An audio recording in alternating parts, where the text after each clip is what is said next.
Hello प्यारे बच्चों, तो क्या हाल चाल। तो भैया आज अपन लेक्चर 3 आपकी जो क्लास लेक्चर 3 का आपको इंतजार था। आपकी इंपॉर्टेंट क्लास बताई थी मैंने लास्ट लेक्चर में, लेक्चर 2 में बताया था कि ये लेक्चर 3 मोस्ट इंपोर्टेंट होगा और लेक्चर 3 में अपना इंपॉर्टेंट चीजें डिस्कस करेंगे जो बोर्ड के पेपर के लिए मोस्ट इंपोर्टेंट चीज है।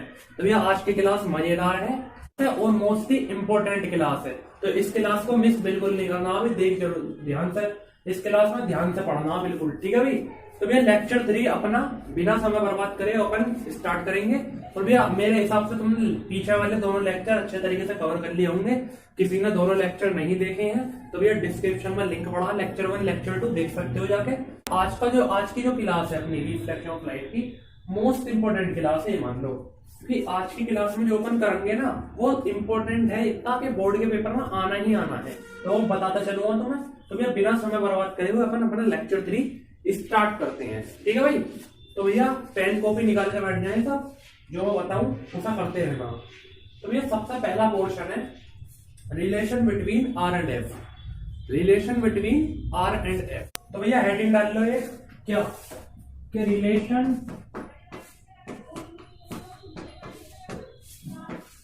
Between R and F. क्या है हेडिंग के relation between R and F. Relation निकालना है हमें आर और एफ का। आर क्या है यहाँ पे भैया? आर है रेडियस ऑफ कर्वेचर, मैंने पहले ही बता दिया तुम्हें कि आर होता है रेडियस ऑफ कर्वेचर। एफ होता अपना स्मॉल एफ है, देखो गौर से देखो स्मॉल एफ पे, तो स्मॉल एफ क्या होता है? फोकल लेंथ होता।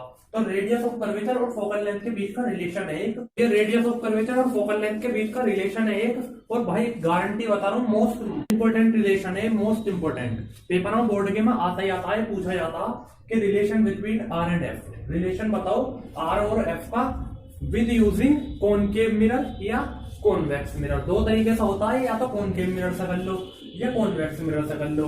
आना तुम पर देखो मेरी बात सुनो, आना तुम पर दोनों तरीके से चाहिए, क्योंकि भाई पेपर में किसी भी तरीके से आ सकता है, कॉनकेव मिरर से, कॉनकेव मिरर से भी, कॉन्वेक्स मिरर से। मैं तुम्हें कॉनकेव मिरर से सिखा रहा हूँ, कॉन्वेक्स मिरर से तुम खुद ट्राई करना। सिंपल तुम जानो भी है, कॉनकेव मिरर में अपना इंगे का प्रोसेस चलता कि रे सारी इस साइड चलेंगी, कॉन्वेक्स मिरर पर रे पल्ली साइड जाती हैं। तो कॉन्वेक्स मिरर भी मैंने तुम्हें सिखा रखा कैसा हो गए, तो तुम खुद इसे ट्राई करना कॉन्वेक्स मिरर को। अगर ना होगा कमेंट कर देना, मैं इसे करवा दूंगा और अलग लेक्चरों में इन्हें कवर करवा दूंगा, कोई दिक्कत वाली बात ना, पर ट्राई जरूर करना। मैं तुम्हें कॉनकेव से करवा दूंगा, ठीक है भाई।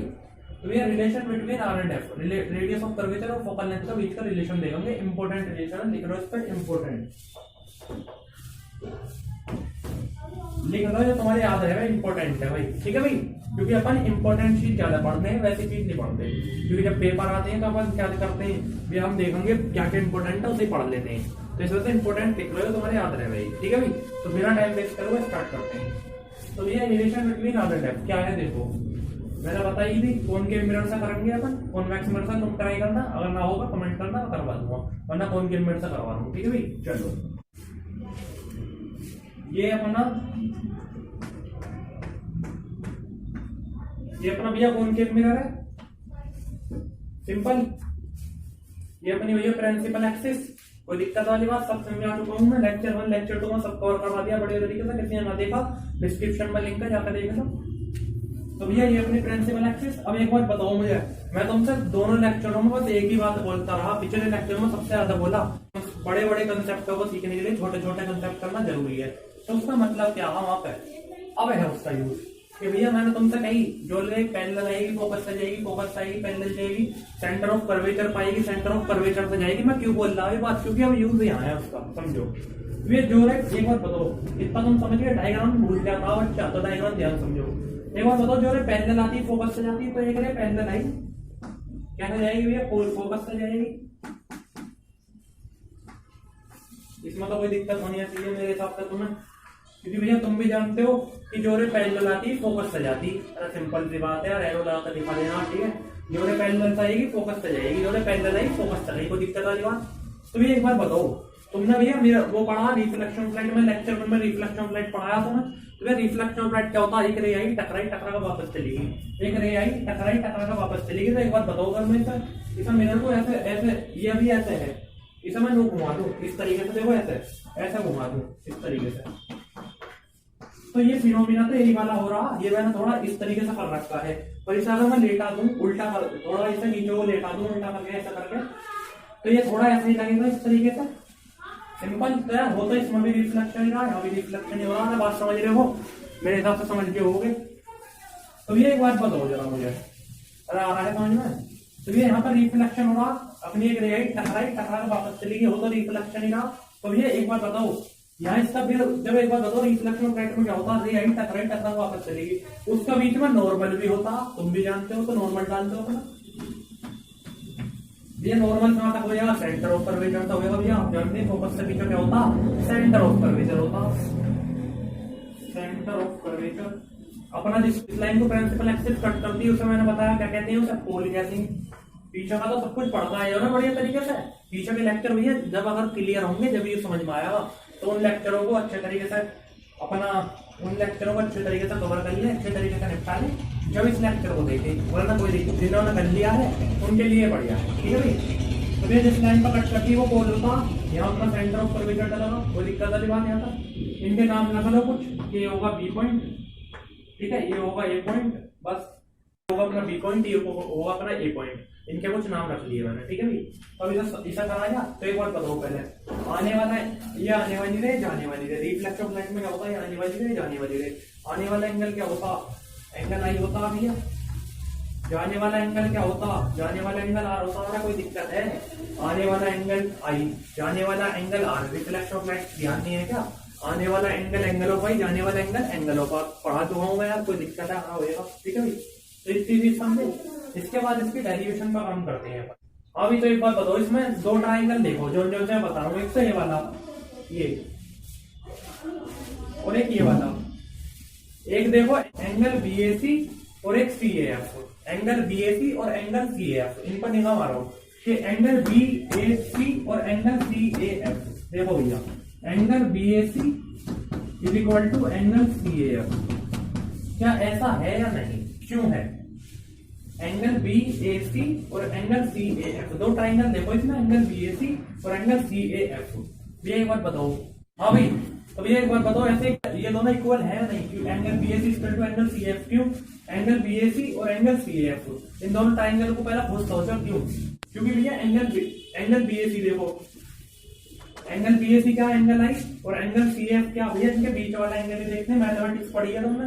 मैथमेटिक्स में क्या होता है, जो बीच का अपना चीज, जो बीच का पॉइंट होता है अपना, इस चीज को देखते हैं इसके अंदर। तो यहाँ भी ए है, यहाँ भी ए है, मतलब इस पॉइंट की बात हो रही है। कोई मैथ तो जानते ही हो। तो भैया ए पे, ए एंगल को देखो क्या है, यहाँ ये पॉइंट है, उस पर एंगल कौन सा है? एंगल आई है, एंगल आ रहा है। मतलब इसका रीजन मैंने ऐसे ही आपस में इक्वल क्यों लिखे? क्योंकि इसके पीछे रीजन है लो ऑफ रिफ्लेक्शन। यार एक बात बताओ, इसके आगे को इस वाले लाइन के आगे को लिख लियो ब्रैकेट में, लो ऑफ रिफ्लेक्शन। इस तरीके से ब्रैकेट क्लोज कर दियो। क्या रीजन है भैया? कि law of reflection, angle I equal to angle R होता है। इस वजह से हमने ऐसा लिखा कि angle BAC equal to angle CF. भैया एंगल बीएसी और एंगल सीएफ, और भाई लो ऑफ रिफ्लेक्शन याद है? लो ऑफ रिफ्लेक्शन का पहला लो क्या होता है? Angle I equal to angle R. तो वही तो प्रॉपर्टी लगी है यहाँ पे, कोई दिक्कत वाली बात है क्या? ये पॉइंट देखो, ये एक देख सकते हो, angle I equal to angle R, मतलब दोनों के दोनों ट्राइंगल, ये angle, this triangle and this triangle, this and this, दोनों के दोनों इक्वल होंगे। क्यों? क्योंकि भाई लो ऑफ रिफ्लेक्शन इसकी प्रॉपर्टी लगी हुई है। Angle I equal to angle R. समझ गए नहीं समझे? आया समझ में? सिंपल सी बात है। रीजन क्या है? कि लो ऑफ रिफ्लेक्शन हम जानते हैं, angle I equal to angle R होता है, इस वजह से दोनों इक्वल होंगे। अरे कोई दिक्कत वाली बात भैया? कोई दिक्कत नहीं। चलो अब बात को तो एक बार बताओ भैया, अब देखो कि भैया एंगल बीएसी और एंगल एसीएफ। एक बार बताओ भाई, बाल को ध्यान सुनो। यहाँ पे एंगल आई है, यहाँ एंगल आ रहा है, डायग्राम समझ में आ रहा है। यहाँ पे जो है बीच में नॉर्मल डला हुआ है, यहाँ पे एंगल आई है और यहाँ पे एंगल आ रहा है, क्योंकि आने वाला एंगल आई होता है, जाने वाला एंगल आर होता है। अपन रिफ्लेक्शन ऑफ लाइट में पढ़ चुके हैं। तो भैया जब ये एंगल आई है तो क्या मैं ये मानूं कि ये वाला एंगल भी आई होगा? अरे बात समझ रहे हो? जब ये एंगल आई है तो ये वाला एंगल आई होगा। क्यों होगा?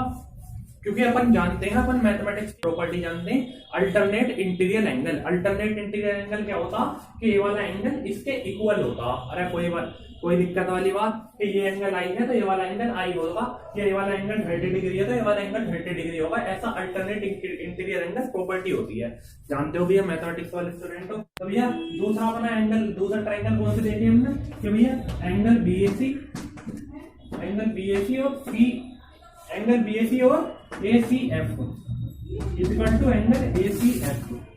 अब बात समझ रहे हो, angle BAC equal to angle ACF, ये एंगल है अपना एंगल ACF। भैया इसके आगे का रीजन क्या लिखूं, यहाँ पे इसके आगे का रीजन क्या लिखूं, अल्टरनेट इंटीरियर एंगल लिख दो क्या। अरे सिंपल सी बात भैया, क्या लिखें, अल्टरनेट ATT.INI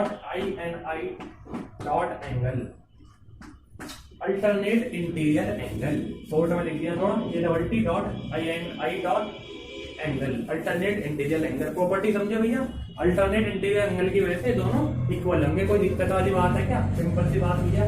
चले आगे बढ़े, चलो एक बार बताओ विवाल को। हाँ भाई तो एक बार बताओ, बहुत अच्छी सी बात, एक बार बताओ, जब angle BAC equal to angle CAF है और जब angle BAC equal to angle ACF है, अरे यार एक बात बताओ, छोटी बेसिक सी चीज यहाँ को समझो पहले कि भैया 1 जो है वो 2 के भी इक्वल है।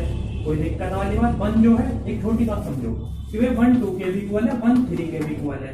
1 जो है 2 के भी इक्वल है, 1 3 के भी इक्वल है। रफली एक बात समझा रहा हूँ कि 1 2 के भी इक्वल है, 1 3 के भी इक्वल है, तो भैया ये दोनों तो आपस में इक्वल होंगे ही। देखो सुनो, 1 2 के भी इक्वल है, 1 3 के भी इक्वल है। जब ये दोनों आपस में इक्वल है तो भैया ये दोनों भी आपस में इक्वल होंगे। जब कोई चीज किसी के इक्वल है, कोई चीज किसी के इक्वल है, तो ये दोनों तो आपस में इक्वल होंगी। जब 1 2 के भी इक्वल है, 1 3 के भी इक्वल है, तो ये दोनों तो आपस में इक्वल होंगे। 2 इक्वल टू तो 3 होएगा। अरे यार ये चीज तो जानते हो तुम, इतना तो मैथ में जानते होगे, सिंपल सी चीज है भैया। तो क्या हो जाएगा देखते हैं।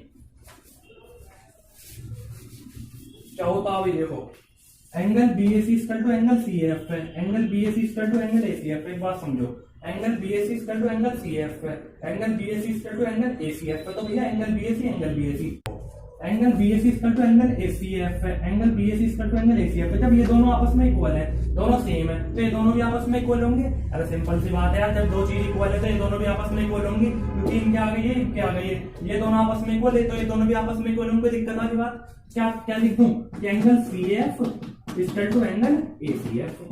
जब ये दोनों आपस में इक्वल है तो ये दोनों भी आपस में इक्वल होंगे। कोई दिक्कत वाली बात, angle CF equal to angle ACF होएगा। जब ये इसके इक्वल है, ये इसके इक्वल है, तो ये दोनों भी आपस में इक्वल होंगे। इस तरीके से ये दोनों भी आपस में इक्वल होंगे। कोई दिक्कत वाली बात, angle CF equal to angle ACF हो जाएगा, angle CF equal to angle ACF। कोई दिक्कत है यार, आया नहीं आया, अरे आया नहीं आया, हाँ बोलो इसी बात पे आया। चलो इसके आगे देखा तो फिर इसके आगे देखेंगे, आया समझना। इसके बाद देखते हैं डेरिवेशन, मोस्ट इंपोर्टेंट है, ध्यान समझना। कोई दिक्कत लगा मुझे बता देना है, बिल्कुल भी घबराने वाली बात नहीं है, ठीक है भाई। तो इसके बाद देखो, इसके बाद एक लाइन लिखनी है कि 4 स्मॉल अपर्चर, 4 स्मॉल अपर्चर। क्या कह रहा है, 4 स्मॉल अपर्चर। अब भैया तुम्हारे मन में एक सवाल होगा कि ये क्या लाइन है यार, ये तो हमने पहली बार ही देखी है, क्योंकि 10th में पहली बार आए हो तो भैया पहली बार लाइन देखी होगी। 4 स्मॉल अपर्चर क्या होता भैया, एक छोटी सी चीज समझो। 4 स्मॉल अपर्चर का मतलब होता कि ये रे ऐसे है, ये रे ध्यान समझो, ये रे ऐसे है। तो भैया मुझे 4 स्मॉल अपर्चर का 4 स्मॉल वर्ड से पता चलना कोई छोटी सी चीज होती जा रही है। स्मॉल छोटी सी चीज होती है। 4 स्मॉल अपर्चर का मतलब होता है ये रे ऐसे है, तो भैया 4 स्मॉल अपर्चर, इस रे को मैं ऐसे ना लाके थोड़ा और नीचे लाऊं, थोड़ा और नीचे लाऊं। एक कंडीशन ऐसी बनेगी जब ये रे इसके दोहरा आ जाएगी बिल्कुल, या ऐसी भी बनेगी कि ये रे इस वाली लाइन पे आ जाएगी बिल्कुल। इसका मतलब होता है 4 स्मॉल अपर्चर के किसी साइज को छोटा कर देना। कोई दिक्कत वाली बात, कोई साइज बड़ा है तो 4 स्मॉल अपर्चर उस साइज को छोटा कर दूं मैं, उसे कहते हैं 4 स्मॉल अपर्चर। कोई दिक्कत वाली बात है क्या, ठीक है भाई। तो 4 स्मॉल अपर्चर का मतलब क्या होता है, कोई साइज बड़ा है उसे छोटा कर देना।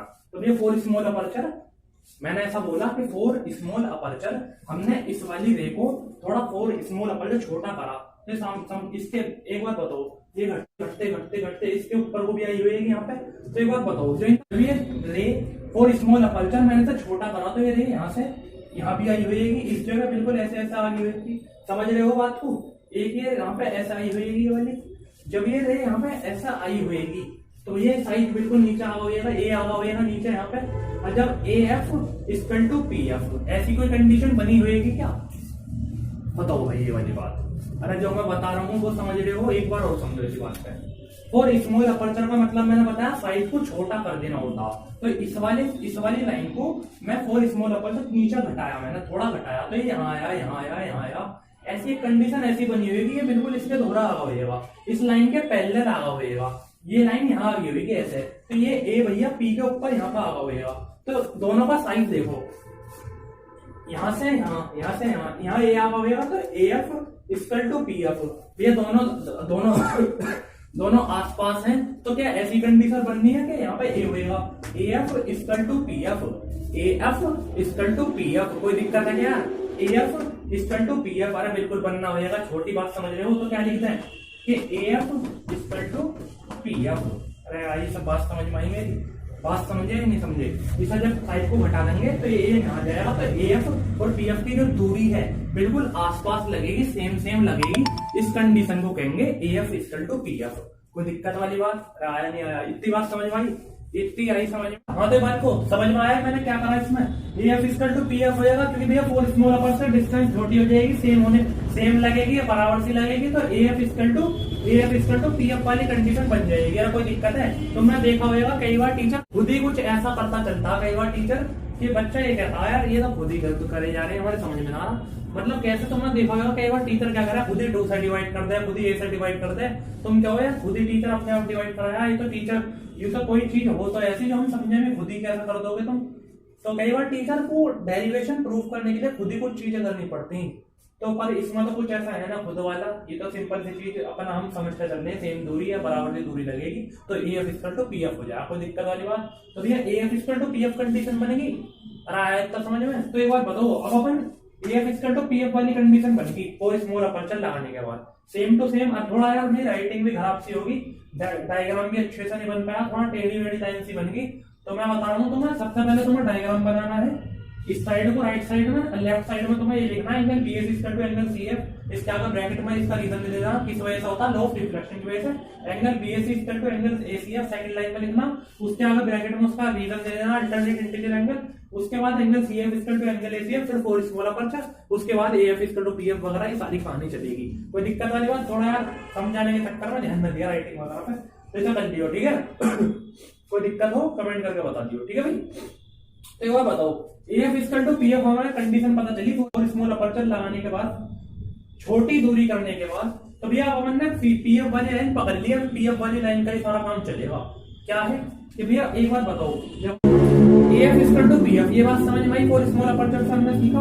अब एक बार बताओ, जब F equal to P F है, ठीक है, तो एक बार बताओ पी एफ और सी एफ की दूरी देखो, सी एफ के बीच में डिस्टेंस और पी एफ के बीच में डिस्टेंस सेम सी ना है। तो क्या मैं ये कहता हूँ कि P F equal to C F होएगा भैया, सी एफ से एफ तक की डिस्टेंस देखो और एफ से पी तक की डिस्टेंस थोड़ा इतना साइज है, बस सेम साइज है, तो ऐसा हो जाएगा कि C F equal to P F या P F equal to C F. अरे बात समझ में आई नहीं आई? तो भैया P F equal to C F हो जाएगा, कोई दिक्कत वाली बात? अब भैया जब हमने दोनों लिखे तो इनका टोटल लिख के फिर इनके आधे आधे तोड़ दो। किस तरीके से? टोटल डिस्टेंस कितनी, सी से लेकर पी तक की, तो भैया सी पी इक्वल टू, अब आधे आधे तोड़ दो इन दोनों को, सी से लेकर पी तक की डिस्टेंस लिखी सीपी, अब इन दोनों को तोड़ दो C F plus P F. CP में हमने तोड़ा C F plus P F, कोई दिक्कत होने वाली? C F plus P F, CP equal to C F plus P F. इनमें तो थोड़ा रफ कर दूं क्या? अरे कर दूं क्या? नोट करो अगर नहीं करा है वीडियो को पॉज करके, वरना फिर मैं रफ कर रहा हूँ ऊपर से थोड़ा।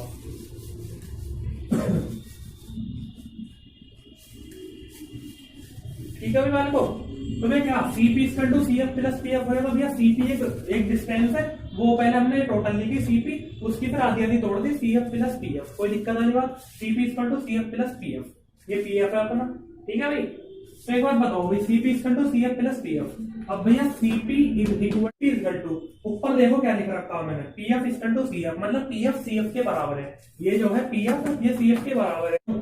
सी एफ की जगह मैंने पी एफ लिख दिया, यहाँ पी एफ होगा, पहले से यहाँ ऑलरेडी ही पी एफ था, तो क्या हो जाएगा CP equal to P F plus P F, क्या हो जाएगा 2pf। अगर कोई दिक्कत है 1.2 होता है इस तरह के, ये तो यार समझ गए P F plus P F 2pf हो जाएगा।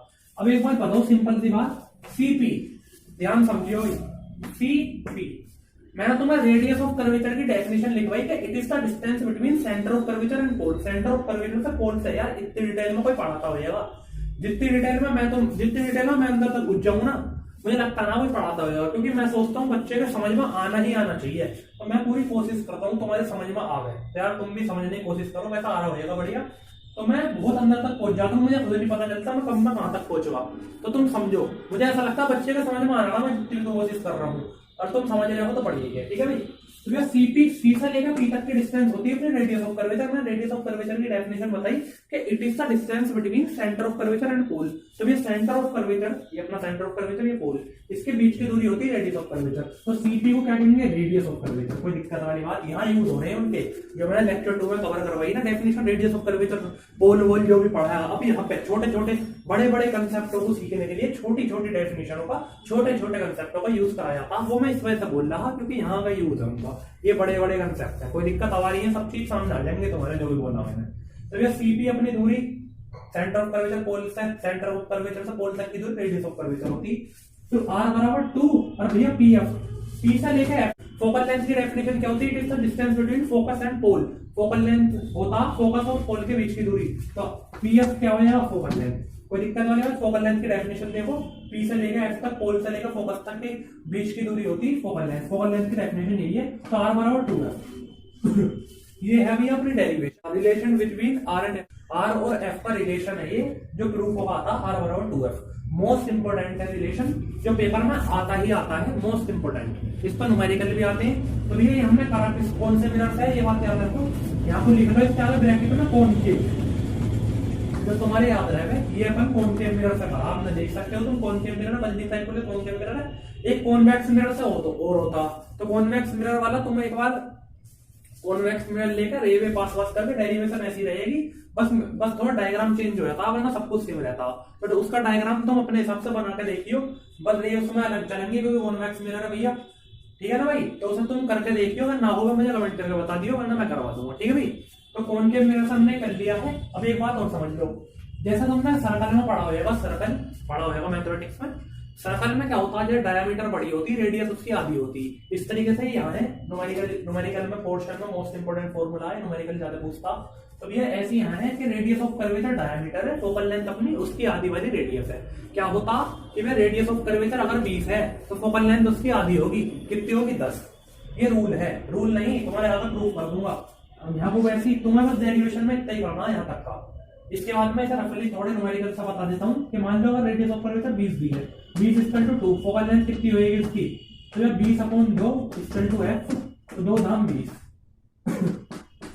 या तो तुम इस फॉर्मूले से निकाल लो फोकल लेंथ कितनी हुई। कई क्वेश्चनों में ऐसा देते हैं कि रेडियस ऑफ कर्वेचर 20 दी है, फोकल लेंथ हमें दी ना रखती, तो बच्चा ही कहे यार फोकल लेंथ तो दी ना, हम क्या करें। तो focal length radius of curvature की आधी होती है। या तो तुम अपने आप ही 40 है रेडियस ऑफ कर्वेचर, खुद आइडिया लगा सको, 40 है तो 20 होगी उसका आधा। या तुम इस फॉर्मूले से निकालोगे जब भी आएगा आधा ही। कोई दिक्कत वाली बात, रिलेशन रेडियस ऑफ कर्वेचर और फोकल लेंथ का रिलेशन समझे कि भैया रेडियस ऑफ कर्वेचर बड़ी है, फोकल लेंथ छोटी है।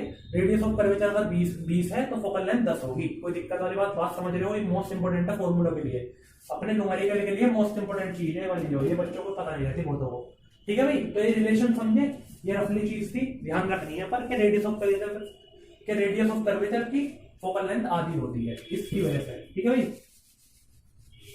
यहाँ 4 लिखा, 4 स्मॉल अपर। तो ये रिलेशन समझ में आया, बढ़िया तरीके से समझ में आया, कोई दिक्कत हो बता दियो मुझे। इस रिलेशन को नोट करो, ये ऐसा ही रिलेशन इंपॉर्टेंट रिलेशन है, r बराबर 2f प्रूफ करना। इसके बाद अपन नेक्स्ट टॉपिक देखेंगे, जल्दी से अपना नोट करो। कर दिया जा भाई, रफ कर दिया जा, चलो भैया।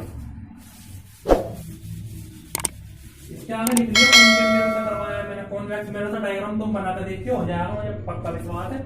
ना होगा तो मुझे बता दियो, वरना ज्यादातर इंपॉर्टेंट वैसे ज्यादातर कॉनकेव पूछा जा, पर टीचर के मन की हम कुछ नहीं बता सकते, बोर्ड वाले की वो किस मन से बैठा है, कुछ भी डाल सकता है वो पेपर में, कॉनकेव कॉन्वेक्स कुछ भी। तो तुम पर दोनों तरीके से आने चाहिए, क्यों इसके लिए भैया क्या पता कॉन्वेक्स आया तुम्हारे आगे, तो कॉनकेव कॉन्वेक्स दोनों सीख लेना, ठीक है। इसके आगे लिख लियो कॉनकेव, उसके आगे लिख दियो कॉन्वेक्स, जोन से आएगा अपन उससे तैयार है, उसे अपन करके छोड़ देंगे, ठीक है भाई। तो तुम कॉन्वेक्स से जरूर ट्राई कर लियो एक बार, ना होगा बता दियो, वरना मेरे हिसाब से कर लोगे तो मतलब आसान सही है, बट डायग्राम थोड़ा डिफरेंट बनेगा, उसमें रेवे पल्ली साइड को जाऊंगी, ठीक है, तो कर लोगे। चलो भैया अपन अब इसे रफ कर देते हैं।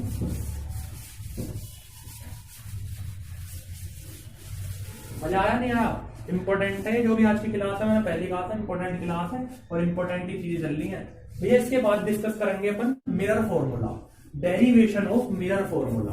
भाई मोस्ट ये मान लो जो मैं बोल रहा हूँ, देखो मोस्ट इंपॉर्टेंट फॉर्मूला है मिरर फॉर्मूला, जो पेपर में ऐसा हो ही नहीं सकता जो ये आए नहीं।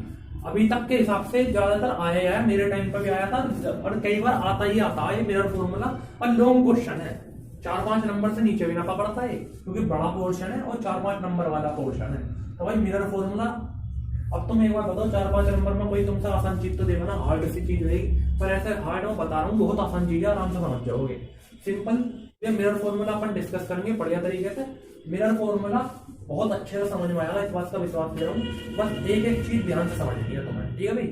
तो मिरर फॉर्मूला अपन स्टार्ट करेंगे। मोस्ट इंपॉर्टेंट क्वेश्चन है, इस पर इसलिए रहा तो मोस्ट इंपॉर्टेंट है, आ जाता है पेपर में। व्हाट इज मिरर फॉर्मूला या डेरिवेशन ऑफ मिरर फॉर्मूला। तो दोनों का मतलब एक ही है, डेरिवेशन करो या मिरर फॉर्मूला पूरा करो, एक ही बात है। तो भाई ये भी दो तरीके से है, कॉनकेव से है, कॉन्वेक्स से है। कॉनकेव से मैं करवाऊंगा, कॉन्वेक्स से डेरिवेशन तो अपनी सेम सी रहेगी जिस तरीके से होएगी, बस उसका डायग्राम बदल जाएगा। जैसे अपना इसका बदल जाएगा r = 2 वाले का, तो वो डायग्राम तुम बना कर देखना, रे पल्ली में चले कर लोगे तुम, उसका डायग्राम भी तुम ट्राई करके देखना। कॉनकेव से मैं करवा दूंगा, ठीक है भाई? अगर कोई दिक्कत है ना हो गए तो मैं हाजिर हूँ, कोई टेंशन वाली बात ना, मेरे से कहिए, मैं पक्का करवा के जाऊंगा यहीं पे। कहाँ जा रहा हूँ मैं, ठीक है? तो मुझे बता दियो। फिलहाल अपन मिरर फॉर्मूला अपना स्टार्ट करते हैं।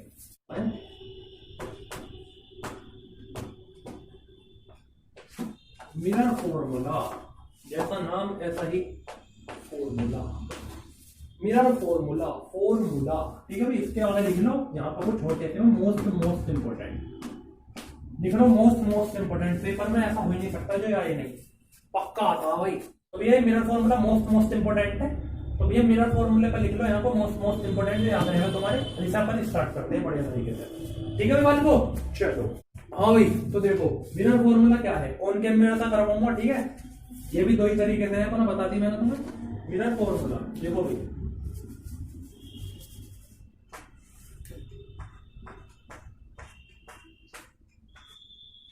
मिरर फॉर्मूला ये अपना कॉनकेव मिरर। डायग्राम ध्यान समझ लो, तो डायग्राम का बालक कंफ्यूज हो जाता है या दिमाग से निकल जाता है उसके। तो पता फिजिक्स में डायग्राम से ही नंबर मिलते हैं और डायग्राम में ही बच्चे दिक्कत करते हैं। तो ये अपना ध्यान समझो, ये अपना कॉनकेव मिरर, ये अपनी प्रिंसिपल एक्सिस। सिंपल, कोई दिक्कत वाली बात? एक बात बताओ, हमने जो है एक ऑब्जेक्ट रखा है यहाँ पे, थोड़ा टेढ़ा बनवाए, ये अपना प्रिंसिपल एक्सिस, इसके ऊपर लेफ्ट साइड में हमने ऑब्जेक्ट रखा। देखो भाई मिरर जो है, इसके बाद अपन लेंस भी पढ़ेंगे आगे, तीसरा चैप्टर है, बाद में पढ़ेंगे। पर मिरर में क्या होता है, ज्यादातर तुम देखोगे ऑब्जेक्ट जो लेफ्ट साइड में रखा जाता, तो इस वजह से अपन न्यूमेरिकल जब कराऊंगा मैं, तो न्यूमेरिकल में हमेशा यू होता है ऑब्जेक्ट। यू की वैल्यू, यू जो है u इक्वल टू माइनस में जो भी वैल्यू है 20, तो u इक्वल टू माइनस में लेते हैं, क्योंकि u मतलब ऑब्जेक्ट होगा, इसे कहते हैं अपन ऑब्जेक्ट। तो भैया ऑब्जेक्ट हमेशा माइनस में इस वजह से लिया जाता है क्योंकि ये लेफ्ट साइड में आता है, और ऑब्जेक्ट हमेशा लेफ्ट साइड में रखा जाता है मिरर वाले केस में। अब लेंस में जब पढ़ेंगे, जब ऑब्जेक्ट के बारे में जब जानेंगे, लेफ्ट में रखा जाए, राइट में जाए, पर मिरर में हमेशा लेफ्ट में रखा जाता है, ठीक है भाई? तो भैया याद रखना तुम्हें कि ऑब्जेक्ट जो माइनस में इस वजह से लिया जाता है क्योंकि वो तुम तो ये तो जानते ही हो कि भैया माइनस होता, ये वाली साइड प्लस होती, माइनस प्लस, ये वाली साइड लेफ्ट वाली मिरर में नेगेटिव होती, राइट वाली साइड पॉजिटिव होती। ये भी अपन इसका साइन कन्वेंशन पढ़ेंगे, उसमें अच्छे तरीके से बताऊंगा ये सब कुछ। चलो ठीक है, ये आगे की चीज है, इस पर ध्यान मत दो, डिस्टर्ब मत हो, बिल्कुल कंफ्यूजन नहीं पालना भाई। तो भैया अपन ने यहाँ पे एक ऑब्जेक्ट रख लिया, कोई दिक्कत वाली बात? अब मैंने तुम्हें नोट्स में 3 चीजें लिखवाई, वो जो है पैरेलल आएगी, जोरे पैरेलल आएगी, कहां से जाएगी बल को? फोकस से जाएगी। कोई दिक्कत वाली बात? ये तो मरते दम तक याद रखनी है तुम्हें, ठीक है भाई? ये चीज तुम्हारा 12th तक भी जोड़ेगी, 12th क्लास में पूछा जाएगा तुम्हारे की जोरे पैरेलल आएगी, फोकस से जाएगी, तो याद रखने वाली चीज है। तो ये एक रेस जोरे पैरेलल आएगी, कैसे जाएगी? फोकस से। कोई दिक्कत वाली बात? जोरे अपनी और डायग्राम बड़ा सा सेंटर ऑफ कर्वेचर पे जाएगी, ठीक है भाई? जोरे अपनी सेंटर ऑफ कर्वेचर पे जाएगी, वो अपनी सेंटर ऑफ कर्वेचर पे ही इस तरीके से, थोड़ा जोरे सेंटर ऑफ कर्वेचर पे जाएगी, वो अपनी कैसे जाती, कैसे वापस रिट्रेस इट्स पाथ, वापस उसी लाइन पर वापस मुड़ जाती, मतलब वापस अपने ही द्वारा चली जाएगी। Centre of curvature pi, centre of curvature में वापस चली जाएगी। प्रोडक्ट का तीसरा अपना जो दूसरा नोट्स बताया था मैंने, नोट्स में जो दूसरा पॉइंट लिखवाया पढ़ा होगा लेक्चर 2 में, ठीक है, पिछले लेक्चर में जो करवाई मैंने। ये पॉइंट बी मान लिया, कुछ नाम दे दो इनके, ये बी मान लिया, ये ए मान लिया, ठीक है, ये अपने हो ही गए। इसका नाम एन रख लो, कुछ भी नाम रख सकते हो, ओ पी क्यू कुछ भी, ठीक है। बाल को जो रे पैरेलल आएगी फोकस से जाएगी, एरो भी लगा दो यहाँ को, ये भैया फोकस से जाएगी, एरो जरूर दिखा देने, टीचर को अच्छा लगेगा, नंबर भी ज्यादा इफेक्ट डालते हैं, ठीक है भाई। ठीक है बाल को, तो एक बात बताओ, यहाँ पे भैया एक अपने लेफ्ट साइड में यहाँ पे एक ऑब्जेक्ट रखा, इस तरीके से एक ऑब्जेक्ट यहाँ पर रखो, ये बीच में जो डिस्टेंस है थोड़ा दूरी, जो जब तुम खुद बनाओगे स्केल वगैरह से हाथ से बनाओगे, तो ये जो इतनी सी दूरी आई, गौर से देखो, ये जो इनके बीच में ना दूरी है, ये बीच में जो ये थोड़ा बीच में ट्राइंगल शेप सा बनना है इस तरीके से, ये थोड़ी बड़ी शेप बनेगी जब तुम्हें अच्छे से आ जाएगा समझ में। तो ये जो है यहाँ पे एक ऑब्जेक्ट रखो, जैसा यहाँ ऑब्जेक्ट रखा है यहाँ पे एक ऑब्जेक्ट रखो, इसका नाम क्या दिया तुमने, ए बी, इसका नाम दे दो ए dash B dash, A dash B dash. कोई दिक्कत वाली बात, सिंपल ए डैश बी डैश। अगर कोई दिक्कत है, जब यहाँ के पॉइंटों का नाम रखा ए बी, तो इस तरीके से वहां के ऑब्जेक्ट का क्या नाम रखेंगे, ए डैश बी डैश। सेम तो नहीं ले सकते क्योंकि पहले से आएंगे, तो ए डैश बी डैश, ठीक है भाई, ये बात समझ में। यहाँ से हमने एक परपेंडिकुलर डाल दिया, परपेंडिकुलर आप जानते हैं 90 डिग्री होता है, परपेंडिकुलर डाल दिया ऐसे, इसका नाम दे दो एम, एम एन होगा ये अपना, यहाँ पे एंड पॉइंट है, ओ पी क्यू कुछ भी देखते हैं, यहाँ एक परपेंडिकुलर डाल दिया एन एम। कोई दिक्कत वाली बात, डायग्राम समझ में आ रहा, प्रैक्टिस करोगे आ जाएगा, ठीक है भाई। अब ये अपनी प्रिंसिपल एक्सिस से जिस पॉइंट को कट, प्रिंसिपल एक्सिस जिस पॉइंट को कट करती है उस पॉइंट को कहते हैं पोल, कहते हैं अपना कैपिटल पी हो जाता है। अरे कोई दिक्कत है, मैंने पढ़ाया अपना इसमें पोल वगैरह टर्मिनोलॉजी में सब कुछ पढ़ा दिया कि जिस पॉइंट पर कट करता पोल होता, पॉइंट वगैरह प्रिंसिपल एक्सिस कट करने का, कोई दिक्कत वाली बात। ये है भैया मिरर फॉर्मूला का डायग्राम। ये मान लो डायग्राम में कुछ है, सिंपल सी चीज करी हमने यार, एक अपना मिरर था, प्रिंसिपल एक्सिस नहीं, प्रिंसिपल एक्सिस है ये अपनी होती है भैया, अपना ऑब्जेक्ट रखा, ये जो रे पैरेलल है फोकस से जाएगी, तो सेंटर ऑफ कर्वेचर पाएगी, वो सेंटर ऑफ कर्वेचर पे वापस जाएगी। अब ये जो ऑब्जेक्ट यहाँ रखा वो यहीं पर रखा, नाम दे दिए, वो ये भी दिया, तो ए डैश बी डैश दे दिया, और भी अपना ये दिखा दिया हमने कि किस किस तरीके से कहीं एरो लगा लगा के एक परपेंडिकुलर डाल लिया ऊपर से, नाम दे दिया है मैंने। बस ये छोटी छोटी जिस पॉइंट पर कट करती पोल होता, नॉर्मल सी चीजें हैं, कुछ है आया समझ में डायग्राम। तो अपना कैलकुलेशन, अपना डेरिवेशन का काम करा जाए, फिर बात समझ आई तो भैया इसकी डेरिवेशन देख लें को। तो भैया इसके बाद अपन स्टार्ट करते हैं अपना इसकी डेरिवेशन। तो एक बार बताओ, इसमें दो वे देखो, ट्राइंगल, दो ट्राइंगल देखो, एक तो ए बी सी और एक ए डैश बी डैश सी। सिंपल मैं कुछ अलग बता रहा हूँ, सिंपल से मैंने वही बताइए जो है तुम्हारे आगे, ए बी सी और A dash B dash C. क्या कह रहा हूँ देखो, यहाँ पे एक ट्राइंगल बनना, ए डैश बी डैश सी के बीच में ये, और यहाँ ए बी सी एक ट्राइंगल, यहाँ तो ए बी सी और ए डैश बी डैश के ट्राइंगल लो, क्या लिखो कि इन ट्राइंगल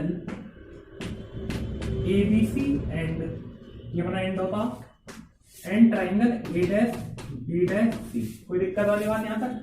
अगर कोई दिक्कत है क्या, यही बात समझ में। दो ट्राइंगल ले लिए हमने, ए बी सी और ए डैश बी डैश सी, ठीक है भाई। अपन इन पर काम करते हैं पहले, बहुत आसान सा डेरिवेशन, बहुत आसान, समझोगे तो 5 नंबर पक्के हैं तुम्हारे। देखते हैं, ठीक है भाई। तो क्या हो जाएगा देखो, अब देखो एंगल बी ए सी और angle B dash A dash C. क्या कह रहा कि angle B A C equal to angle B dash A dash C, ये दोनों इक्वल होंगे। क्यों? एंगल बी ए सी, ये तुम जानते हो जब भी कोई एंगल देखते हैं ट्राइंगल में ऐसे इस तरीके देखते हैं, बीच का जो चीज होती है ये अपना मेन एंगल होता है, जिसकी वजह से अपन लिखते हैं ऐसा, मैथमेटिक्स वाले इसको जानते हो। तो इस चीज को देखो, B A C B dash A dash C, ए की बात हुई, इसमें ए डैश की हुई। हाँ भाई ध्यान समझो, ये ए की बात हो रही, मतलब ये एक परपेंडिकुलर है, इसका इसकी परपेंडिकुलर का एंगल कितना होता, 90 डिग्री होता। यहाँ पे भी एक परपेंडिकुलर है, यहाँ पे ए का देखो भाई, ये बी डैश ए डैश एक परपेंडिकुलर जो डल रहा है इसकी तरीके से, तो इसका एंगल भी यहाँ पे कोने में वो परपेंडिकुलर जो होगा कितना होगा, 90 डिग्री होगा। तो भैया इसका रीजन है, क्या होगा रीजन इसका, ईच 90 डिग्री, ईच 90 डिग्री, दोनों के दोनों 90 डिग्री के हैं, दोनों के दोनों 90 डिग्री के हैं, इस वजह से हमने ये दोनों इक्वल होंगे। कोई दिक्कत वाली बात यार, angle B A C angle B dash A dash सी होगा, ईच 90 डिग्री रीजन की वजह से। अरे आया नहीं आया, सिंपल तुम्हारे आगे रीजन है। भाई बाल को। तो भैया इसके बाद क्या होगा बताओ। दूसरी लाइन में देखो, सेकंड लाइन में क्या होगा कि angle BCA is equal to B dash C A dash, B dash C A dash.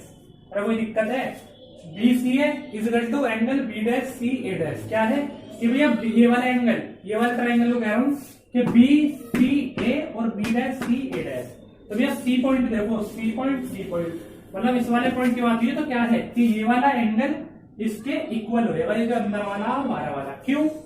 एक प्रॉपर्टी पढ़ी है मैथमेटिक्स में, वर्टिकल अपोजिट एंगल। अरे पढ़ी है ना, पढ़ी है यार।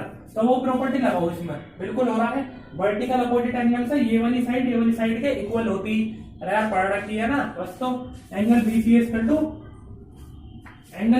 टू या एंगल हो रहा है, angle BCA equal to angle ये एंगल है भाई, angle B dash C A dash हो जाएगा। क्या किस प्रॉपर्टी की वजह से? Vertical opposite angle. समझे भाई? ये प्रॉपर्टी रीजन पे लिख देने गैल के, इस रीजन की वजह से ऐसा होएगा वर्टिकल अपोजिट एंगल। कोई दिक्कत वाली बात है भाई? अरे आया नहीं आया? ठीक है भाई। इसके बाद अपना प्रूफ ही हो लिया है, angle ABC is equal to angle A dash B dash C। Mathematics में इस तरीके से कॉन्ग्रुएंस प्रूफ करी जाती है साइडें, इस तरीके से बिल्कुल वही चीज आ गई अपनी। Angle ABC equal to angle A dash B dash C, जो अपन दो ट्रायंगल लिए तुमने ABC और A dash B dash C। कोई दिक्कत वाली बात यहाँ तक? भैया इसका रीजन क्या लिखोगे? सिंपल, ये चीज तो हमें प्रूफ ही करनी। कॉन्ग्रुएंस प्रूफ किस तरीके से करें साइडें कि इस चीज को लेकर यही कुछ इस तरीके से चीज आ जा, इस तरीके से साइडें कॉन्ग्रुएंस प्रूफ हो। तो यहाँ angle ABC equal to angle A dash B dash C। इसके आगे देखो भैया, ठीक है भाई। तो भैया देखो हेंस भैया मैथमेटिक्स है बिल्कुल अपनी। हेंस क्या होगा? तो भैया हेंस क्या, ट्राइंगल ABC इस कॉन्ग्रुएंस का साइन कैसा होता? इस इक्वल टू ऊपर कॉन्ग्रुएंस का साइन लग जाता, कॉन्ग्रुएंस क्या हो जाएगा? A dash B dash C। अरे कोई दिक्कत वाली बात? कॉन्ग्रुएंस प्रूफ कर दिए हैं हमने इस तरीके से। ठीक है भाई। तो भैया तो क्या हो जाएगा? सो भैया देखो समझो, तो सिंपल सी बात क्या कि भैया ये हमने प्रूफ कर दिया दोनों एंगल। तो इन दोनों के एंगलों के परपेंडिकुलर और बेस खा लेने हैं हमें। कैसे? भैया इसका परपेंडिकुलर, दो ट्रायंगलों की तो बात चली, हमने इन दोनों को प्रूफ करा कॉन्ग्रुएंस। तो इसका परपेंडिकुलर अपॉन इसका परपेंडिकुलर, बात समझो ध्यान से। इसका बेस अपॉन इसका बेस। अरे बात समझे नहीं? तो क्या हो जाएगा? इसका परपेंडिकुलर अपॉन इसका परपेंडिकुलर। क्या ये भैया परपेंडिकुलर है, ये अपनी हाइपोटेनियस है, बेस है। भैया ट्रिग्नोमेट्री पढ़ी है नहीं पढ़ी है? मैथ में जरूर पढ़ी होगी कि जो सीधा खड़ा रहता परपेंडिकुलर होता है, लेटा ऐसा रहता, थोड़ा लेटा हुआ था, हाइपोटेनियस होता है, बिल्कुल टिका होता हुआ, जो टिका हुआ होता, जिस पर तुम्हारा जैसे तुम्हारा घर है, किसी चीज पर टिका हुआ तुम्हारा घर, तो वो तुम्हारा बेस है। जिस पर टिकी हुई चीज होती है, ऐसा रहती है बिल्कुल, उसे कहते हैं बेस। तो ये लेटी हुई बेस, ये भैया जो टिकी हुई बेस है, ये अपनी परपेंडिकुलर, ये जो लेटी हुई है हाइपोटेनियस। बात समझ भाई? इस वाले ट्रायंगल का परपेंडिकुलर क्या होगा? ये है भैया AB अपॉन इसका परपेंडिकुलर क्या होगा? A डैश B डैश होगा भैया। अरे कोई दिक्कत है यार? A डैश B डैश, कोई दिक्कत तो बता दियो।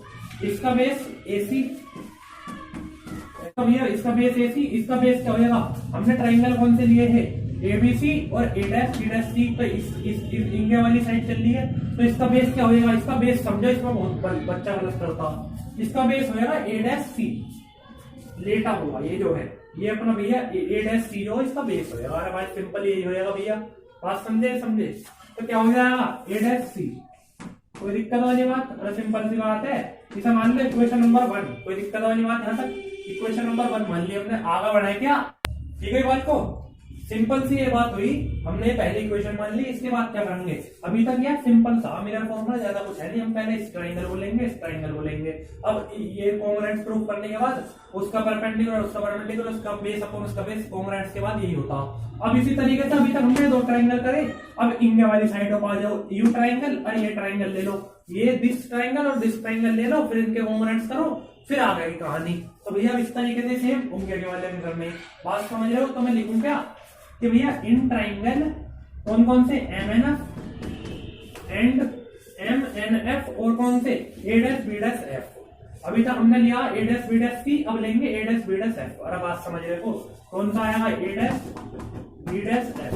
कोई दिक्कत वाली बात यहाँ तक? अरे सिंपल है ना। ठीक है वाल को, ये बात आई समझ में। हमने अब इस वाले ट्राइंगल को, ये दोनों ट्राइंगलों को मैं कॉन्ग्रुएंस प्रूफ करना, कोई दिक्कत वाली बात, यहां तक नोट करो, इसके बाद फिर आगे करवाता हूँ। ठीक है भाई, रफ कर दिया जा। चलो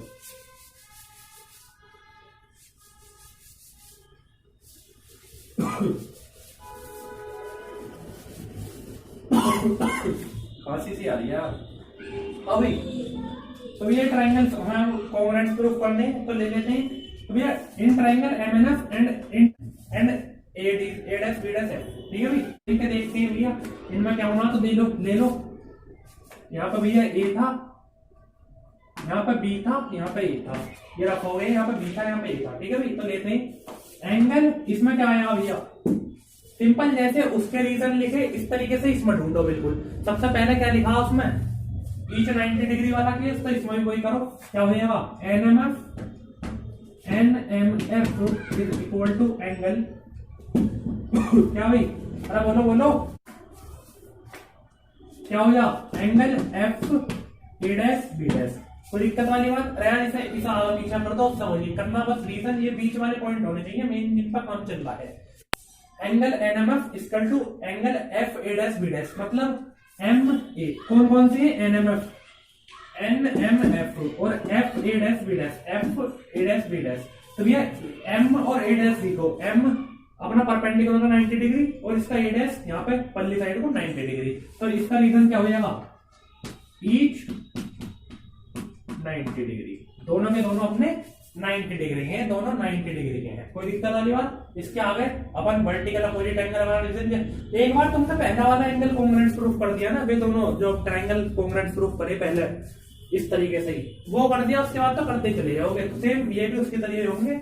अपना दूसरा ले लो भैया, एंगल कौन सा, angle N F M is equal to angle A dash F B dash. कोई दिक्कत वाली बात यहाँ तक, एन एफ एम ये वाला, और angle A dash F B dash, A dash F B dash. ये देखो क्या क्या आ रहा है इसमें, वही वाली कहानी है सब कुछ यार। यहाँ एफ देखो, यहाँ एफ देखो, इसका एफ और इसका ही एफ है। तो भैया मतलब क्या है कि ये वाली साइड, ये वाला एंगल और ये वाला एंगल इक्वल होंगे। क्यों, क्योंकि वर्टिकल अपोजिट एंगल, सेम वही वाली कहानी, वर्टिकल अपोजिट एंगल जानते हो तुम, ठीक है। वर्टिकल अपोजिट एंगल रीजन लिख दो, वर्टिकल अपोजिट एंगल। अरे कोई दिक्कत है क्या, आसान है। तो अब इसके आगे वही अपना ये आगा अपना मेन क्या, कि angle MNF is equal to angle A dash B dash F. कोई दिक्कत वाली बात, कॉन्ग्रुएंस प्रूफ होने की कंडीशन आ रही है हमारी, ठीक है भाई। इसके बाद हेंस क्या होगा भैया, कि hence triangle MNF is congruence क्या हो जाएगा, triangle A dash B dash F. और बात समझ में आ रही, मिरर फॉर्मूला टुच्ची चीज है बहुत ही, जितना लेवल का ना 5 नंबर का जिस वेटेज का है ये, उस हिसाब से इसके अंदर ये बहुत आसान चीज है, तो कर लोगे ना। बस कॉन्ग्रुएंस निकालना आना चाहिए, सिंपल सा, वो आ गई है तुम पे, ए डैश बी डैश एफ होगा, ठीक है भाई। तो अब क्या करना, अरे बोलो ना क्या करना, अब इसका परपेंडिकुलर अपॉन इसका परपेंडिकुलर, इसका बेस अपॉन इसका बेस। कोई दिक्कत वाली बात है यार। परपेंडिकुलर क्या होंगे, देखो परपेंडिकुलर क्या, एम एन, परपेंडिकुलर भैया एम एन है, तो भैया एम एन अपॉन इसका perpendicular A dash B dash अपना वही इज इक्वल टू इसका बेस क्या, एम एफ। कोई दिक्कत है क्या, सिंपल वही बात लिख रहा हूँ। इसका बेस क्या होगा भैया, ए डैश एफ होएगा। इसका बेस था ए डैश सी पहले वाले का, इस वाले का है ए डैश एफ। कोई दिक्कत वाली बात यहाँ तक, ए डैश एफ। नीचे की लाइन रख कर दूं क्या, अरे कर दूं क्या भाई, चलो कर दी भैया, ठीक है भाई। ये बात समझे, ए डैश एफ, ये हमने कॉन्ग्रुएंस प्रूफ कर दी। अरे कोई दिक्कत वाली बात यहाँ तक, ये हमने कॉन्ग्रुएंस प्रूफ कर दिए। इसे मान लो पहली वाली इक्वेशन क्या मानी, 1, इसे मान लो इक्वेशन नंबर 2। कोई दिक्कत है क्या यार, अरे बात समझे नहीं समझे, रहा बोलो भाई। चलो ये आई सिंपल सा। अभी तक हमने क्या करा, पहले 2 ट्रायंगल लिए, उन्हें कॉन्ग्रुएंस प्रूफ करा, फिर दूसरे साइड में हमने उसम करने के बाद दूसरे दो ट्रायंगल लिए, पहले इनके वाले 2 ट्रायंगल लिए, वे सॉल्व करे कॉन्ग्रुएंस, फिर उनके 2 ट्रायंगल लिए, वे हमने कॉन्ग्रुएंस निकाले, इक्वेशन 1 मानी, इक्वेशन 2 मानी। इतनी बात समझ में आई। इसके बाद देख, दिक्कत वाली बात यहाँ तक। इसके बाद क्या है, देखो एक छोटी सी समझो भाई, एक बात बताओ, इस मिरर में, इस वाले अपना डायग्राम में, ये एमएन और ये एबी, अरे हाँ भाई ध्यान से समझो, ये एमएन और एबी, एमएन और एबी क्या ये दोनों इक्वल हैं, क्या ये इक्वल हैं, सोचो। अरे यार सिंपल तुम्हारे आगे है कि दो पैरेलल लाइन है, ये दोनों आपस में पैरेलल है ना, ये इसके पैरेलल, ये इसके पैरेलल, दो सीधे पैरेलल लाइन है। तो क्या होता, एक थ्योरम पढ़ी होगी तुमने मैथमेटिक्स में कि distance between two parallel lines, ध्यान दो जो मैं बोल रहा हूँ, distance between two parallel lines are equal everywhere, कि दो पैरेलल लाइंस हमेशा इक्वल होंगी एवरीवेयर, हमेशा। तो भैया दो लाइनें मतलब M N equal to A B होगा क्या, दो दो जो जो परपेंडिकुलर से खड़े दो पैरेलल लाइन जो है, M N equal to A B होगा भैया।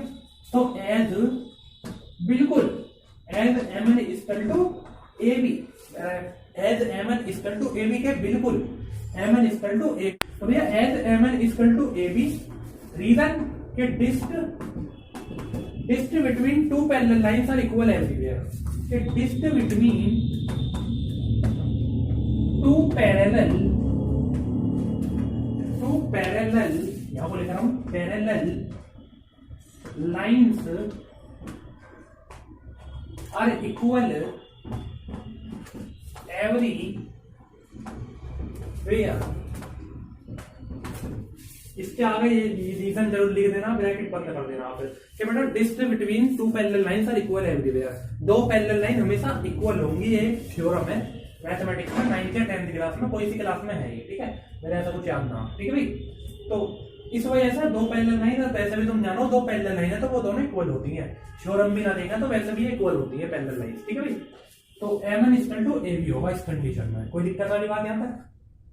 अरे बात समझे हाँ भाई, पूछिए रायता से तो न फैला है तो तुम्हें बताओ ये रायता वायता तो न फैला है बिल्कुल, मतलब समझ में आ रहा है जो मैंने लिखा? थोड़ा यार ये थोड़ा बड़ा टॉपिक है यहाँ पे, इस पे थोड़ा बोर्ड छोटा है, तो रायता सा तो न फैलेगा, नहीं समझ में ना रहा हो कि यहाँ पे क्या लिखा। सिंपल ये लाइन ये लाइन ये लाइन, फिर हमने कॉन्ग्रुएंस प्रूफ करके नीचे के लिए रीजन बता दिया, इनका डायग्राम अपना चल रहा, कोई दिक्कत वाली बात, रायता वायता फैलन नहीं देंगे हम बिल्कुल भी, ठीक है भाई। बात समझे, ऐसा नोट करो, इसके बाद फिर आगे देखते हैं, ठीक है भाई। को रफ कर दिया जा, चलो भाई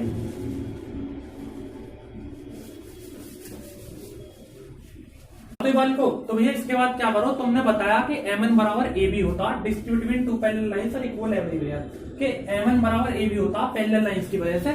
तो जो चीज हमने इक्वल में बताई है कि एम एन बराबर ए बी होता है, उस चीज को पुट कर दो दूसरी इक्वेशन में, कि पुट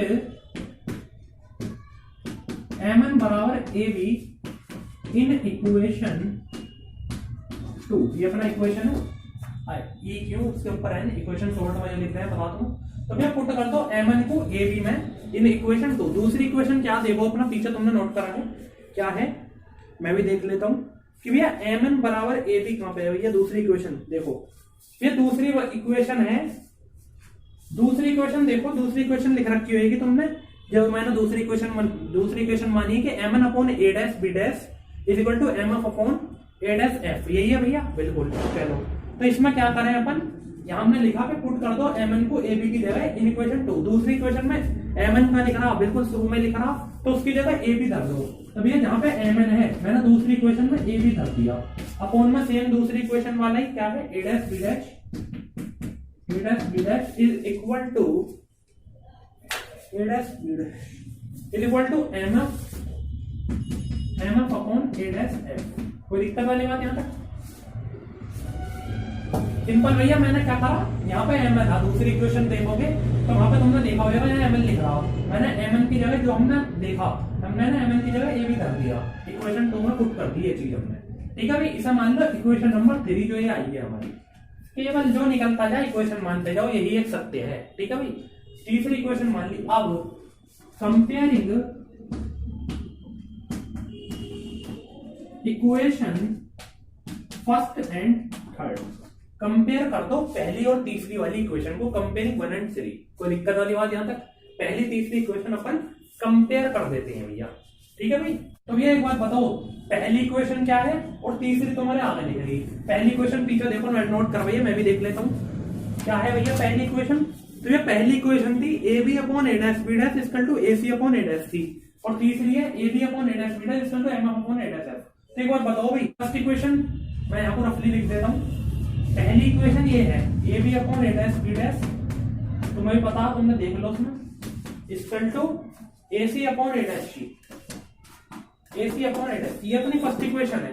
तो भाई ये देखो, पहली और तीसरी इक्वेशन हमें कंपेयर करनी है, मतलब देखनी है। A B upon A dash B dash, A B upon A dash B dash. मैंने तुम्हें बताई जब 1 2 के इक्वल है और 1 ही 3 के इक्वल है, तो जब मैंने पहले समझा चुका हूँ 1 2 के इक्वल है 1 ही 3 के इक्वल है, तो भैया 1 1 तो सेम है, 2 और 3 भी तो आपस में इक्वल होंगे। फिर इस तरीके से A B upon A dash B dash इसके इक्वल है, A B upon A dash B dash इसके इक्वल है, ये दोनों आपस में सेम है, तो ये दोनों भी तो इक्वल होंगे। अगर कोई दिक्कत है तो क्या हो जाएगा, अभी हो जाएगा ए सी अपॉन ए डैश सी, क्योंकि भैया पहली इक्वेशन तो वो थी तो उसकी वाली चीज पहले लिखी जाएगी, इज इक्वल टू अपना ये वाली तीसरी इक्वेशन का M upon A dash F. अगर कोई दिक्कत है सिंपल सी कंपेयर करी, वे दोनों चीज सेम थी, दोनों चीजें भी इक्वल होंगी, दोनों चीज लिखी, तो पहले क्यों लिखा ए सी अपॉन ए डैश सी, क्योंकि पहली इक्वेशन वो है, तीसरी ये है। बात समझिए मेरी बात, अरे बात समझ में आई नहीं आई, इस चीज को नोट करो, इस चीज ये वाली चीज रफ कर दो, ये चीज पहली इक्वेशन रफ लिखी थी मैंने, रफ कर देता हूँ, इस चीज को नोट करो भैया जल्दी से, ठीक है भाई, ठीक है भाई, बात समझे इतनी, यहां तक की बात समझ में। इस इक्वेशन को मान लो, क्या मैंने बताई है तुम्हें, जो भी आती है इक्वेशन मानते जाओ, ये होगी इक्वेशन 4। क्या कह रहे हो भैया कब तक मानते रहेंगे, ऐसे चलता रहेगा, मानते रहेंगे? नहीं, एक समय ऐसा था कि इंसान बढ़ते बढ़ते बढ़ते एक जगह रुक जाता, इस तरीके से ये भी एक दिन समाप्त होगी, इसकी भी एक सच्चाई है कि वहां तक ही जा सकता है, बस ये तो इसे जल्दी रोकेंगे। तो भैया यहाँ तक इक्वेशन 4 मान लिया हमने, इस चीज को नोट करो, इसका आगे देखते हैं जल्दी फटाफट, वरना क्लास हमारी ज्यादा लंबी होती जा रही है, इस वजह जल्दी जल्दी करते चलो काम को, समझ में आ रहा बस, ठीक है भाई को। इसके बाद देखते हैं भैया, रफ कर दूं क्या, चलो सिंपल सा है यार मेरा फॉर्मूला, लॉन्ग में आता 4-5 नंबर में बढ़िया तरीके से समझ लोगे तो बढ़िया ही कर जाओगे, ठीक है भाई। इसके बाद देखो भैया, इसके बाद वही अपना जैसा अपना,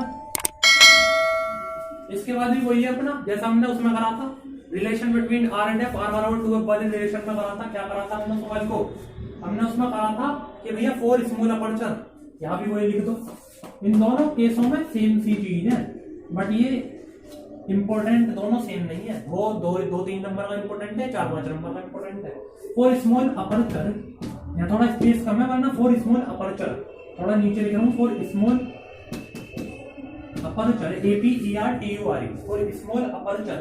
तो भैया 4 स्मॉल अपर्चर का मीनिंग क्या होता है, इस लाइन को मैं यहाँ को लिया हूँ, वही वाला केस मैंने समझाया कि 4 स्मॉल अपर्चर, इस इतना स्पेस है तो इसे थोड़ा कम कर दो, इस लाइन को यहाँ यहाँ यहाँ यहाँ पर आ जाएगी, एक कंडीशन ऐसी बनेगी, समझ पा रहे हो 4 स्मॉल अपर्चर का मीनिंग। तो एक बात बताओ भाई, सिंपल मैंने एक गलती कर दी यहाँ पे, ये जो पॉइंट है इसे मानो n और ये जो पॉइंट है इसे मानो m, क्यों? क्योंकि यार हमने जो ये कॉन्ग्रुएंस प्रूफ करे है ना, ये मैंने इस हिसाब से करे कि यहाँ m है यहाँ n है, वरना मैं ऐसे भी कर सकता, यहाँ पे n और m ऐसी होते उसके हिसाब से कॉन्ग्रुएंस अलग प्रूफ होंगे, पर हमने जो प्रूफ करे इस हिसाब से करें कि यहाँ m और n डलेंगे, तुम समझ जाओगे, ठीक है। इस वजह से ही अब मैंने m और n करवाया करेक्शन, ठीक है।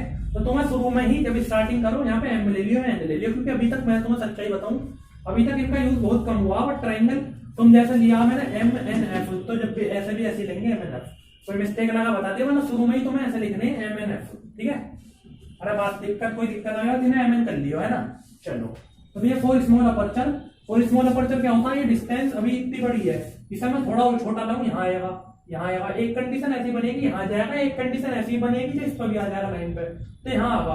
तो भैया एक बात बताओ, यहाँ आने पर ये m, यहाँ आने पर तो ये यहाँ पर आएगा, तो इनकी दूरी यहाँ पर मान लो m है, यहाँ पे m, इमेजिन करो यहाँ पे m है, तो m यार इमेजिन तो कर सकते हो ना, तुम जानते हो physics needs more imagination, physics की पढ़ने के लिए मोर इमेजिनेशन चाहिए, फिजिक्स नीड्स मोर इमेजिनेशन, एक ढोट है कि पढ़ने के लिए मोर इमेजिनेशन चाहिए, फिजिक्स नीड्स मोर इमेजिनेशन, एक ढोट है अपने एक भैया है विशाल भैया, विशाल रहल, उनका ढोट है कि भैया एम के मैं भी क्या बताऊं कि भैया physics needs more imagination, physics को पढ़ने के लिए ज्यादा से ज्यादा इमेजिनेशन चाहिए, कि भैया जब अगर फिजिक्स पढ़नी है तो इमेजिनेशन भी करने के लिए शक्ति ज्यादा होनी चाहिए, तो इमेजिनेशन करना सीखो फिजिक्स पढ़नी है तो, ठीक है भाई।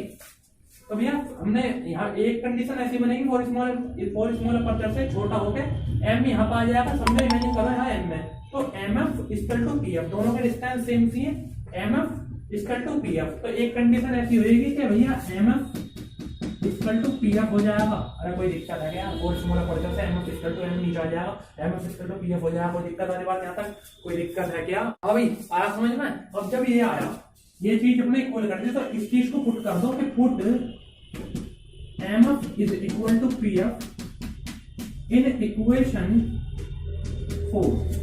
भाई बाल को तो इसके बाद देखो भैया क्या कह रहा, put M F equal to P F in equation 4। तो भैया M F equal to M F की जगह पी एफ रख दो इक्वेशन 4 में। तो भैया इक्वेशन 4 देखो क्या है, इक्वेशन 4 में तुमने पीछे नोट करिए, देखो क्या है, क्या मानी इक्वेशन 4। इक्वेशन 4 कुछ ऐसी है, AC upon A dash C equal to M F upon A dash F, M F upon A dash F. ये अपनी इक्वेशन 4 है। क्या कह रहा है कि M F equal to P F रख दो इक्वेशन 4 में। यहाँ पे एम एफ, ये इक्वेशन 4 पीछे मानी है तुमने, तो भैया एम एफ की जगह पी एफ रख दो। तो रख देते हैं, क्या दिक्कत आ रही है अपनी, AC upon A dash C is equal to M F की जगह क्या रख दूं मैं वाल को, पी एफ। बोलो गैलम गैल, अब मतलब बोलो वहां पे भी, अपने घर पे बैठे हो या कहीं भी बैठे हो, बोलो जरूर। पी एफ अपॉन क्या हो जाएगा, ए डैश एफ। ठीक है भाई, ये अपनी फोर्थ इक्वेशन इस तरफ कर देते हैं। ठीक है भाई, बात समझे मेरी। तो ये आई अपनी फाइनल इक्वेशन। एक बार बताओ जरा, तुम जो कह रही है ना कि ये इक्वेशन ही मानते रहेंगे भैया, समाप्ति कहां पर होगी, तो इसकी समाप्ति अब हम कर देते हैं। मिरर फॉर्मूले की समाप्ति इतनी है। ठीक है भाई, तो ये होगा अपना, इसकी समाप्ति यहाँ पर होती, ये होगा अपना फाइनल इक्वेशन। इसके बाद क्या करना है, तो एक बार बताओ भाई, ये है अपनी, ठीक है। इसके बाद क्या करना है, इसके बाद ध्यान से समझना तुम्हें। तो एक बार बताओ भाई, हमने पीछा देखा मिरर फॉर्मूला में कि अपन क्या करते, अपन ने क्या करा भैया, अपन क्या करा करे, जैसे कोई इतनी बड़ी चीज है जैसे पीए है, तो उसके अंदर अपन क्या लिखा करे, इसे तोड़ कर लिखा करे कि PA equal to AC plus FP. तो इस तरीके से अपन जब ऐसा कर रहे हैं तो ऐसा ना कर सकते कि छोटे छोटों को बड़े में तोड़ दें। जब हम बड़े को छोटे छोटे में तोड़ रहे हैं तो छोटे को बड़े में भी तोड़ सकें, मतलब इन दोनों को अपने इन दोनों के लिए अपन इस पूरी डिस्टेंस को ले लें। तो भैया क्या बनेगा, एसी डिस्टेंस है एसी, तो इसके लिए अपन इस पूरी डिस्टेंस को ले लेते हैं। क्या हो जाएगा कि पीए माइनस, थोड़ा रूल सा है इसके आगे, थोड़ा इसके बाद ऐसा क्रॉस से ध्यान रखना हो तुम्हें कि भैया पीए माइनस ये है। ठीक है भाई, फाइनल पॉइंट क्या अपना कट जहां पर करीब पोल, तो भैया क्या करेंगे, पीए माइनस पीसी, पीए माइनस पीसी। थोड़ा इसके बाद प्रोसेस ऐसा ही है, ध्यान समझो, पीए माइनस पीसी। ठीक है, और नीचे ए डैश सी, तो ए डैश सी, तो नीचे क्या हो जाएगा, P A dash minus PC, P A dash minus PC. इसके बाद थोड़ा प्रोसेस है, तो मैं ध्यान रखना पड़ेगा, तो टेंशन वाली बात कोई नहीं है। ठीक है भाई, ये होगा जो हमारा मिरर फॉर्मूला प्रूफ हो जाए, इस वजह से हमें थोड़ा ऐसा करना पड़ेगा। ठीक है भाई, इसके बाद इज इक्वल टू पीएफ हमने पुट कर रहा है यहाँ पे पीएफ पुट, तो पीएफ को सेम रहने दो, PF upon A dash F. देख लो ए डैश एफ, तो क्या हो जाएगा, P A dash minus PF, P A dash minus PF. अब बात समझे नहीं समझे, सिंपल मिरर फॉर्मूला प्रूफ हो जाए, इस वजह हम ऐसा कर रहे हैं। ठीक है, इसे नोट करो, इसके बाद आगे देखते हैं, फटाफट करो। ठीक है बाल को, इसका कर देते हैं। ठीक है भाई, इसके बाद देखते हैं भैया क्या, इसके बाद भैया पीए डिस्टेंस देखो, पीए ये यहाँ पर पी से लेकर ए तक की जो दूरी होती है वो होती है अपनी यू। देखो कुछ चीजें हैं बेसिक सी, ना लिख लो साइड में को ऐसा करके कि यू होता ऑब्जेक्ट,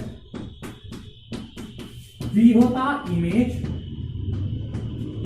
एफ होता, एफ आप जानते हैं focal length, capital F focus, ये सब आप जानते हैं। यू और बी लिख लो कि यू होता ऑब्जेक्ट, बी होता इमेज। याद रहेगी बात, इन दोनों को लिख लो जल्दी से। ठीक है, इन दोनों को लिख लो कि यू होता ऑब्जेक्ट, बी होता इमेज। और यू कहां से कहां तक होता, यहाँ पोल से लेकर यहाँ तक की डिस्टेंस जो होती है, यहाँ पर अपना यू होता ऑब्जेक्ट, यहाँ नीचे को। ठीक है, वी इमेज कहां पर होता अपना, ठीक है भाई, यहाँ पे होता यू, और यहाँ बड़ी सी डिस्टेंस इनके नीचे, सबके नीचे होती है वी इमेज, तो वी होता है सबसे नीचे को। ठीक है, इन चीजों को याद रखिए कि ये काम यहाँ पर होते हैं, क्या होता है। ठीक है, रफ कर दो। देखो भैया अब क्या होना, अब समझो। तो भैया पी से लेते ए तक की डिस्टेंस होती है यू, ये सबके सब माइनस में लेने हैं तुम्हें। अब ये देखो, मैंने तुम्हें बताई कि टीचर कई बार ऐसी चीज करता है कि उसे डेरिवेशन प्रूफ हो जाए, तो ये चीज तुम्हें ध्यान रखनी है। और अब सारी की सारी चीज माइनस में ली जाएंगी। ठीक है, माइनस में। और तुम तो वैसे भी जानते हो, तरफ कर रहा हूं, तुम वैसे भी जानते हो कि भैया सारे माइनस में, यू तो हमेशा वैसे ही माइनस में ले जाता, पर इसमें अब जो मैं कर रहा हूँ इसमें सब चीज माइनस में ली जाऊंगी, क्योंकि तुम समझ सकते हो ये वाली साइड माइनस में होती है, उनके वाली साइड प्लस में होती।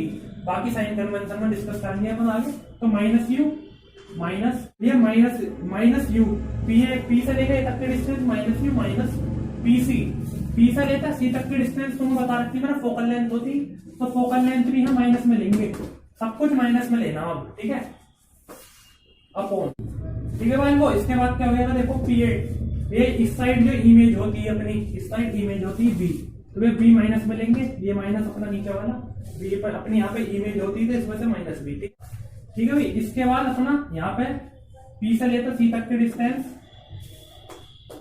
सी तक की डिस्टेंस क्या होती है, पी से सी तक की, यहाँ पे पी से लेकर सी तक की डिस्टेंस फोकल लेंथ होती है, रेडियस ऑफ कर्वेचर का हाफ होता है 2f आ जाएगा, क्योंकि भैया उसका हाफ गुना होता है, मतलब 2 r बराबर 2f पढ़ रखा था, 2f आ जाएगा भैया, 2f आएगा वो माइनस में इस तरीके से लिख देंगे, कोई दिक्कत वाली बात यहाँ तक हमारा सिंपल सा प्रोसेस है भैया, ये अपना इस तरीके से लिखा जाएगा, ठीक है। इसके इक्वल टू में इसके यहाँ पर लिखा जाता है, पर मैं यहाँ पर लिख रहा हूँ, ठीक है। क्या लिखेंगे, इंगे वाला भी सोल्व करना अभी हमें ऐसे ही, और बताओ भी पी से लेकर एफ तक, सोल से लेकर फोकस तक क्या बीच में कौन सी दूरी हो गई, फोकल लेंथ हो गई भैया, सिंपल फोकल लेंथ आ जाएगी, वो माइनस में, सब माइनस में लेना, मैं पहले बता दी, ठीक है। पी से लेकर ए तक अपना ऑब्जेक्ट है नीचे यू, जैसे यहाँ पे लिया था तो यू आएगा माइनस में, फिर ये वाला माइनस अपना, और अब की बार आ गए पी एफ, पी से लेकर एफ तक कौन सी डिस्टेंस होती है, फोकल लेंथ होती है, तुम जानते हो, तो भैया यहाँ भी फोकल लेंथ लिखा पी से एफ तक, यहाँ भी अपना फोकल लेंथ की माइनस है, तो ये प्रोसेस तुम्हें याद रखना कि कहां से लेकर कहां तक क्या था, और सब कुछ यहाँ नेगेटिव ही लिया जाएगा, तो कुछ चीजें तुम्हें याद रखनी पड़ेंगी, कोई दिक्कत वाली बात, ये चीज है इसके इक्वल टू में लिखना है, रायता सा पहला होगा, पर इसके इक्वल टू में लिखना है, डायग्राम ये है, ठीक है भाई, कंफ्यूज होने वाली बात नहीं है, ये प्रोसेस समझे भाई, ये चीज इतना तुम्हें करना, इसके बाद नीचे वाला रफ कर दूं,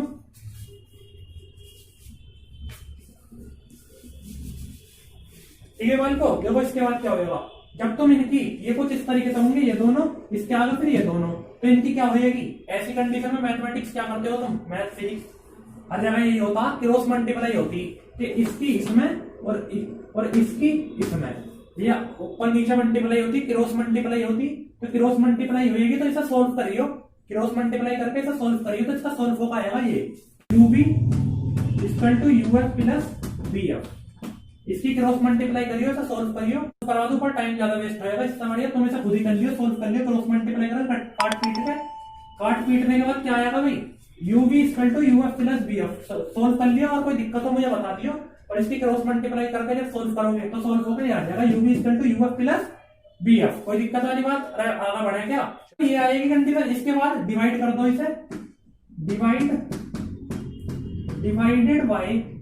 डिवाइडेड होल इक्वेशन बाय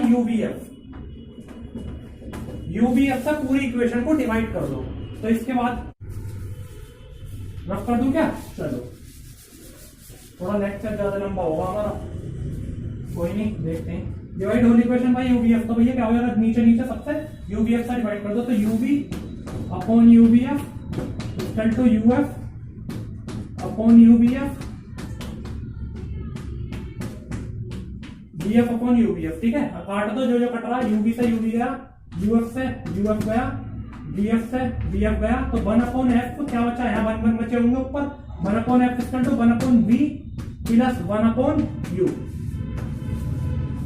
सवाल को हमने जो मिरर फॉर्मूला होता है, ये मिरर फॉर्मूला कोई पूछा 1 upon F equal to 1 upon B plus 1 upon U, numerical भी बहुत है इसके ऊपर इंपॉर्टेंट है, बाकी डेरिवेशन प्रूफ होगा था 1 upon F equal to 1 upon B plus 1 upon U, याद रहेगा, ये आपका डेरिवेशन हुई समाप्त। इसके आगे लिख दो, यहां को लिख देना तुम, इसके आगे कॉनकेव, कि भैया ये डेरिवेशन किससे करा हमने, कॉनकेव मिरर से करा, ऐसे ही इसका कॉन्वेक्स मिरर से भी होता, वो तुम ट्राई करना, बट डायग्राम चेंज बनेगा, बाकी कैलकुलेशन सारी डेरिवेशन सारी सेम है, तो इसे कॉन्वेक्स मिरर से तुम ट्राई करना, ना हो तो कमेंट करके बता दे, मैं करवा दूंगा, कॉनकेव से ऐसा होगा, ठीक है भाई, किसी भी तरीके से बोर्ड में पूछ सकता, नहीं बताओ कॉनकेव से कॉन्वेक्स से, कि what is mirror formula using concave mirror या कॉन्वेक्स मिरर, याद रहेगी। ये हुआ आज हमने कॉनकेव मिरर निपटा दिया अपना, ये वाला मिरर फॉर्मूला, तो मिरर फॉर्मूला हमारा हुआ समाप्त, ठीक है भाई, मिरर फॉर्मूला हुआ हमारा समाप्त। इसके बाद अपन आज की क्लास अपन खत्म करेंगे, क्योंकि हमारी क्लास ज्यादा लंबी होगी कुछ, ठीक है भाई। इसके बाद अपन नेक्स्ट क्लास में मिलेंगे आपको लेक्चर, तो इसके बाद नेक्स्ट लेक्चर में मिलेंगे लेक्चर 4 में, इसके आगे की साइन कन्वेंशन वगैरह सब कुछ अच्छे तरीके से पढ़ेंगे उसमें। आज का जो भी पढ़ा है आज की क्लास मोस्ट इंपोर्टेंट थी, मैं जानता हूँ कि relation between R and F और मिरर फॉर्मूला ही हो पाया, पर ये अपने आप में बोर्ड में आने वाले क्वेश्चन है, बड़े पोर्शन थे, इस वजह से आज का लेक्चर ये दोनों चीज लेगी, ठीक है भाई। तो इसके बाद अपन नेक्स्ट लेक्चर में मिलेंगे लेक्चर 4 में, ठीक है। चलो ठीक है, तो फिर जब तक के लिए पढ़ते रहो बढ़िया तरीके से, ठीक है, चलो पढ़ दो, है ना।